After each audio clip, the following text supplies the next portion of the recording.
Hello everyone, it is Caitlin, and today we are fixing up another gown from the costume closet and getting it ready to wear.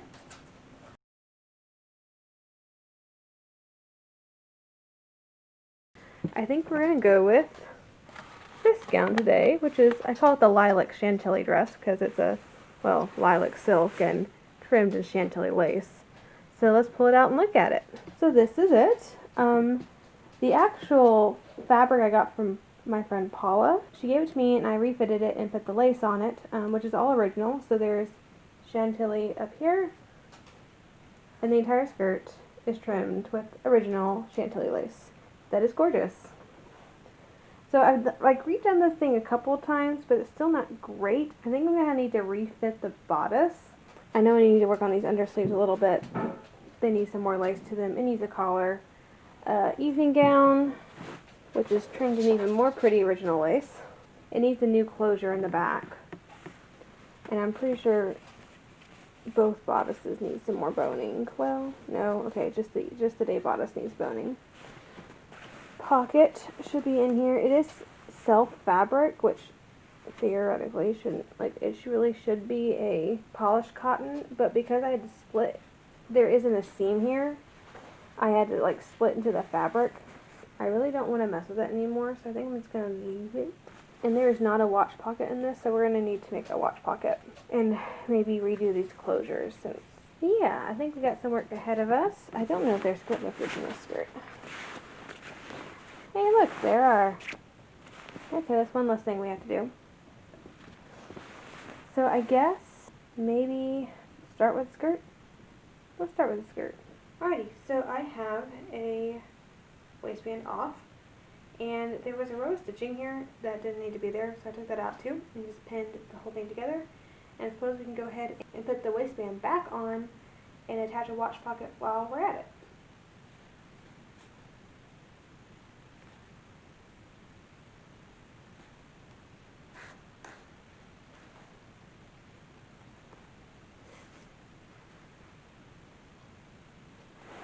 So now we get to put on the hooks and eyes. I'm thinking one on this side and two on this side.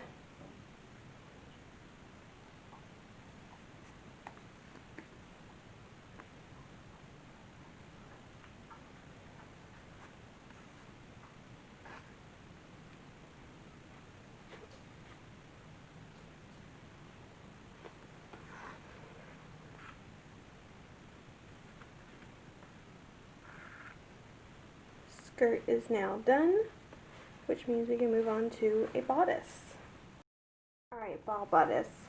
I went right ahead and undid the piping here, which of course meant I had to take the bows off, so at least one of them. So we're going to put that back on at some point, but it's here. I don't know, I almost think it would be nice to have some ribbon bows in a contrasting color, like maybe a silver would look really nice instead of just the self fabric bows. It would look more like a bow, like it would actually stand out more. I'm going to look at the Timely Tresses website and see what I can find. But I took out the old hooks and eyes that were very large and spaced further apart. So there is boning in there. I do need to go through and just put on the hooks and eyes. So it's just going to be the normal little black ones. And yeah, this one really doesn't need a whole lot. I did make sure that it fit. So it doesn't really need a whole lot of work. It's just adding hooks and eyes and then of course refinishing this. But other than that, this project is basically done. We're not going to do much with it. But I am going to look and see what we want to do about these bows, because I like them the way they are. But I just think it would look better if I did something else. I don't really want black, because there's enough black with the lace. I mean, this is a shot silk, so it's lilac on one side and silver on the other. So I'm thinking maybe a silver would look really nice with it. Or maybe even a dark purple to kind of bring out that purple hue. I might have to go look back at some originals and kind of see what colors were used to complement things. There's actually a fashion plate. I think it's from 1865, so it's later than this gown. But it's French, and it actually has a lilac shot silver taffeta dress that is trimmed with Chantilly lace, which I thought was really cool because this is exactly what I was working with. So I know the fabric combinations period. I don't remember if it was trimmed with another color or if it was just the lace.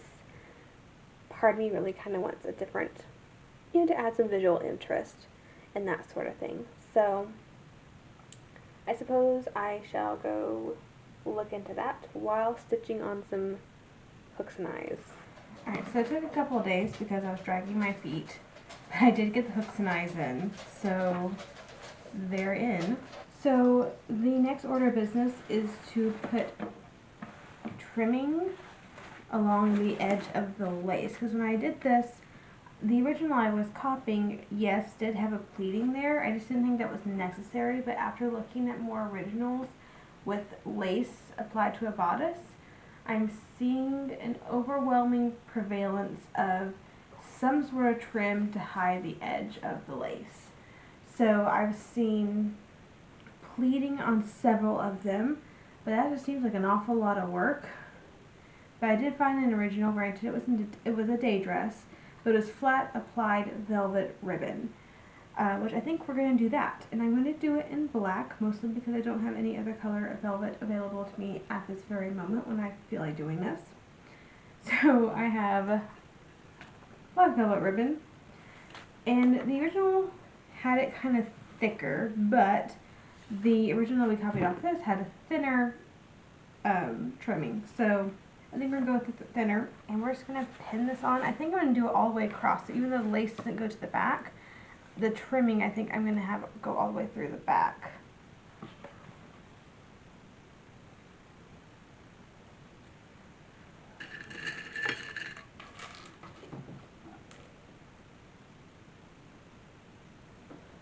I definitely understand why they flat applied velvet ribbon, because this stuff pleated can be quite thick. I'm not too concerned about this angle looks like, because we're just going to recover it with a bow. So I don't want it to look awful, but it doesn't have to look perfect. There we go. So there is velvet applied to that. So that will need to be stitched on. And then the only other thing we'll need to do are the bows. I went back and forth because I was making a timely tresses order. Because I knew I didn't want the fabric bows anymore. I didn't like the way they looked. I thought it would be better just to have ribbon. And I was really concerned about getting a purple that would go with the purple that's already in there. So I figured silver would be the best bet. So I bought some inch-wide silk ribbon. And I don't know exactly how I want to do this, whether I want to do double bows or how I want this to work. We can work on it more in a little bit. But I definitely want the bows here and at the shoulders as well. So I think I should go ahead and sew on this velvet trim, and then we can work on bows, and the evening bodice will be done, and we can work on the day dress. So that is now all stitched on, which means the only thing we have left for the evening bodice is the tucker. Let's put this over here. And I know we made tuckers on this channel before. I think we've made 2 tuckers on this channel so far. The one today, we're going to do something a little bit different today, just because we've made basically the exact same tucker twice now, and there are varieties in tuckers, and I feel like if I'm going to show y'all what people did back in the 1850s and 60s, I think we need to show some variety as well. So no one takes these videos as, hey, this is the only way this is done, because rarely is there one way to do something. So we're going to make a different type of tucker today. We're going to need a wide piece of netting. So I think last time we ended up cutting our netting, I know at this point, I think it was 3 inches, and then we ended up cutting it down a little bit. But today I'm going to cut it 4 inches. That's the exact design I want to do. And we're going to do that twice over. Now I have 2 giant pieces of netting. I'm going to probably take off this piece that's very opaque. And then I'm going to stitch these 2 pieces together. Now we have a very long piece of netting, and what I'm going to do next for this particular tucker is I'm going to start pleating it. And I'm not entirely sure I'm going to measure. I think I'm just going to pleat. I think I'm going to do box pleats. You see knife pleats too, so that's perfectly fine. And you also see pleats spaced out, so like pleat and then space and then another pleat and then like that too. So you see like something like that as well. So there's like lots of options for this. I'm going to do a full box pleat that's really close together. Almost like I was making a bonnet frill. And then what I'm going to do once I have all this pleated is I'm going to take my beading, I'm going to do a fancy beading this time, and I'm going to place it about right here. And instead of putting another bit of lace up here, I'm going to use this as the frilly part of the tucker. So really all I have to do is stitch here and stitch here. Again, small by hand running stitches. And this will be the bottom part, and I'll have a nice little frill on top. Super simple, requires half the amount of lace that the other ones do. You see it frequently, from what I can tell from paintings and such.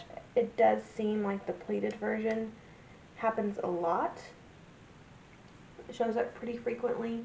I would say knife pleats and then like spaced out pleats are probably more common than this version, but I kind of like how box pleats look when they are not pinned together and they kind of frill out.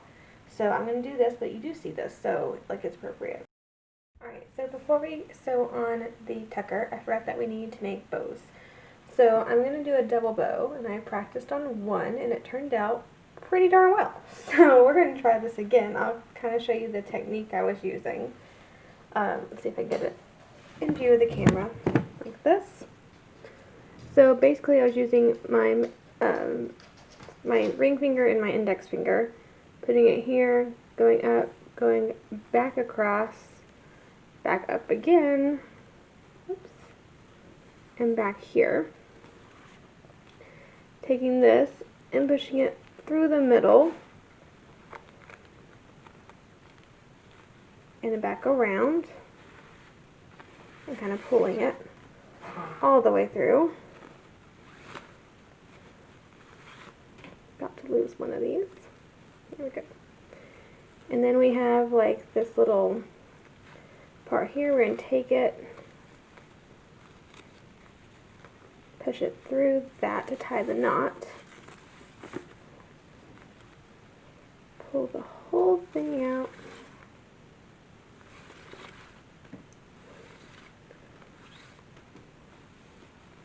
and tighten it.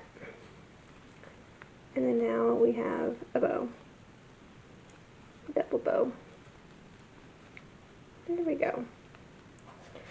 And I guess this is fairly comfortable in length because I want these on the shoulders, so they need to be fairly equal.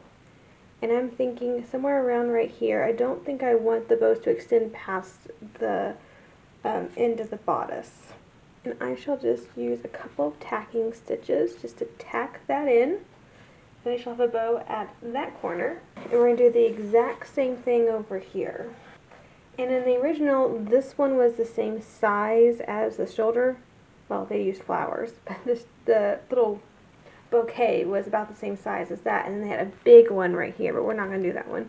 So I'm wondering if I want to do a bigger one here. So I can go ahead and stitch that on. Here's that all added on. In which case I can just stitch the bows and the tucker on, and we'll be done with the evening gown.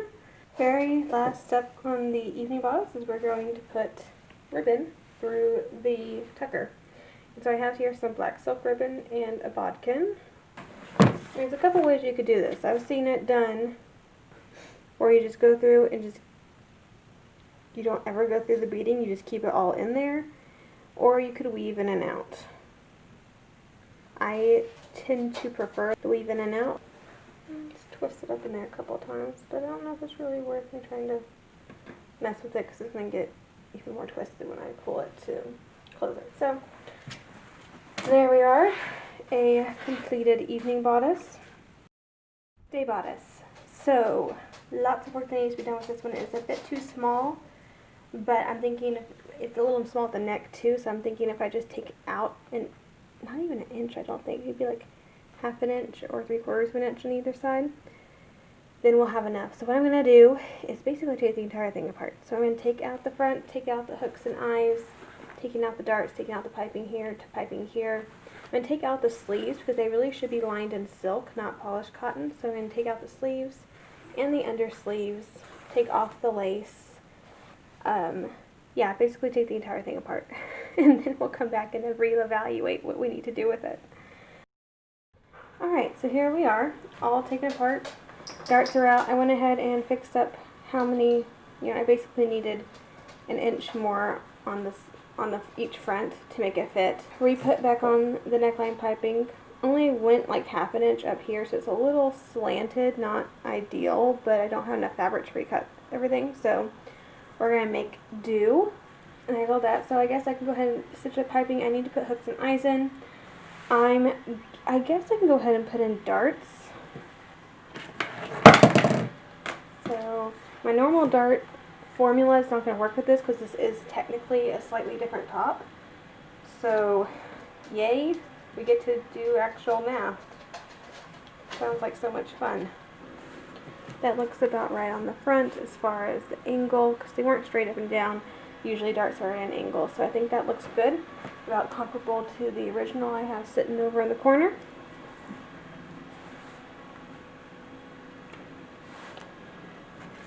And usually I do for about an inch and a half. I'm going to mark an inch and a half here. And I'm going to mark, this is an inch, I'm going to mark 3/4 here. So it needs to go from here to here, and then slowly, and then go down there pretty straight. That's how mine tend to fit best. Darts are in. So now we can go ahead and put piping on the waistline.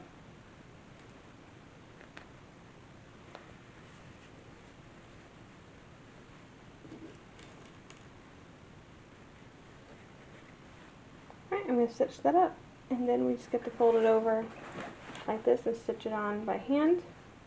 And I think I'm going to do all that at the same time. I think I'm going to do the hooks and eyes, this, and this all at the same time. Alright, I thought this was going too easily. I forgot to put in boning, and I'd already stitched this up, so I had to kind of take it apart. But luckily I didn't do the hand stitching yet, I just did the machine stitching. But I have my boning in here. We can go ahead and stick these into the channels. I'm going to head to make channels too.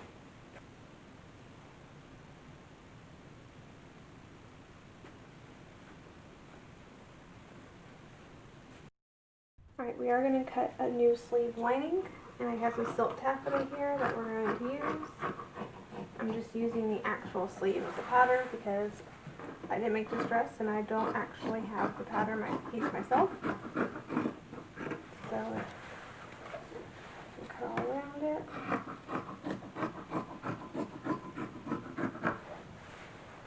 So I'm going to cut one more, and then I'll just stitch them together at the hemline, and we'll have, well actually I need to sew them here first, and then we'll stitch the hemline, and then we attach them into the bodice.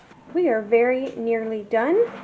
The only thing really we need to do is to put in the sleeves and then add the collar, undersleeves, and trim. So I went ahead and put in the sleeves. We have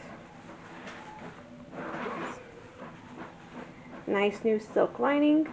I could have only lined part of it in silk and then like kept the polished cotton up the rest of it, but I find it's easier if you just already have the silk to line it all the way up in silk.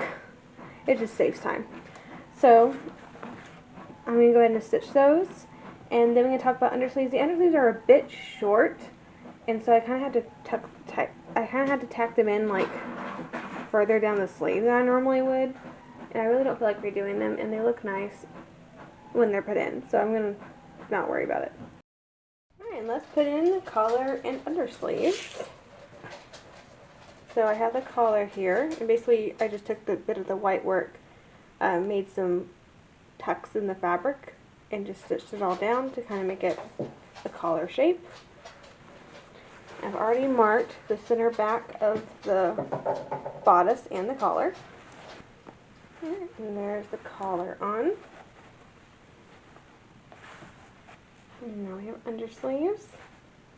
Or tack it in. I think I'm going to tack it in just a few places. Maybe just twice, once on the top, once on the bottom. Or just a couple stitches here and a couple stitches on the other side. They are undersleeves after all, they don't have to be put in with any precision.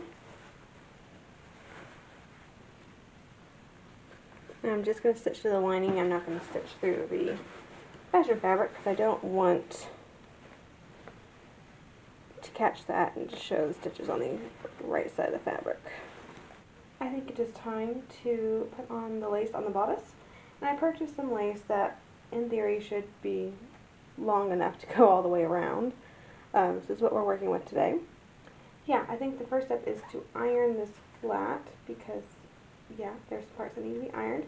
So I had to put it on the mannequin to actually, you know, figure out what I'm doing and to get it to look right, but I think I have it where I want it. Yeah, I actually had just enough lace. I had to gather a little bit more across the shoulders because, you know, when my body fills it out, it's going to need a little bit more, and I don't want to stretch the lace or anything. So I think I had just enough, and so there's the back. So it's a little higher than I think it could have been, but I don't think it's outside the range of normal for originals. So we're going to go with it. And I think now I'm going to tack it all on. At that point, I suppose we can try it on and see what it looks like and make sure it fits. Here we are, finished gown. So yes, it turned out really well. Loving the lace. It is so pretty. And of course it goes all the way around now, just like the originals do, and it has the covered little velvet ribbon here, just like the originals do. They're my open undersleeves, which I love. I think we talked about that with the cotton candy dress, how much I love open undersleeves. So yes, I'm very glad to have another gown that has them. Of course, our wide collar. I am wearing reproduction little great cluster earrings, and then I have an antique brooch that I'm wearing today. Don't ever really show you all my antique stuff. It's mostly just the reproduction that I've been wearing for the videos. I thought it'd be a good idea to break this one out. But yes, overall, I think it turned out really well. Gorgeous, gorgeous gown. And it definitely is one of my favorites. I don't wear the day dress very much. Usually I just wear the evening gown because this is my favorite evening gown. So, yes. And there's the lace on the skirt. Beautiful, beautiful, beautiful lace. The reason I don't ever get to wear this dress because I'm too afraid of doing something to it. But yeah, there it is.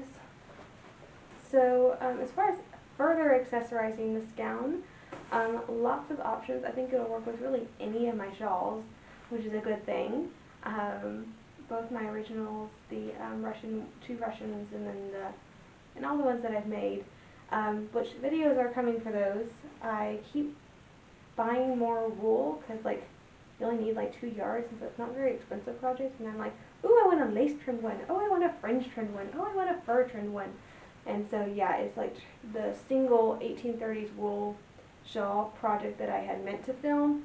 I think there's now like 7 shawls, so 6 shawls. So yeah, the video's gonna come out eventually. I just have to, you know, finish the ones I've started. So as far as bonnets go, I like this one for this gown. The top part is straw, which was done by Timely Tresses, and then I took their pattern and I made this shirred or drawn base in the curtain, and I trimmed it. So yes, it needs to be lined. I haven't lined this one yet. That needs to be a project we can do together, because I have like 2 or 3 bonnets that I've done that I didn't do well because I didn't know any better, and I think that'd be a really good thing to kind of go back and fix them. So maybe we'll do that. But yes, so there we are. I think it's about time to go ahead and put on the evening gown and see how that fits. So here we are. Kind of holding it together because if I let it go, it kind of just falls off. But yeah, you can kind of see the trim placement and that sort of thing with it kind of tucked in like this, and see how it fits. So yeah, this is the evening gown. It's like my favorite evening gown I think I've ever made and probably ever will make. Just because the copious amounts of original lace. And yeah, I think the bows look really good on it. I actually really do like the silver bows. It turned out really well. Of course, our tucker. Get a little closer. Let's see the tucker. I'll show you the back, but you have to forgive like my chemise and corset and stuff back there too. As I hold my dress together. Yeah, and then that's like the evening gown, the evening hair piece that we're gonna make next week. That's the flowers and the little bow on top. You can see my evening hair. The curls are not mine. Well, actually they are mine. I bought and paid for them, so technically they are mine. But they're not attached to my skull, let's put it that way. My hair does not hold a curl, and my hair is super long, and so it does not curl up this nicely either. So I had to wear fake curls. It is very much a period solution, because fake hair was very copiously used then. So, you know, it is what it is. You gotta take what you can get and that sort of thing. So I definitely need events to start rolling again so I can start wearing these dresses. Particularly this one. I need an evening event now because I forgot how much I love this dress and how good it looks. So, yes, it'd be nice to have stuff happening again, but it might be a little bit still. So, of course, you've already seen the skirt and everything, so how that looks, but yes. I suppose we could also put like a brooch up here or something. I think that we talked about doing that as well. So I'm going to put this one that I have here. Okay, there we go. That way it's not so empty. My chemise is riding up. So yeah, we have another dress complete. Thank you so much for joining me on this little adventure, and I will see you in the next video.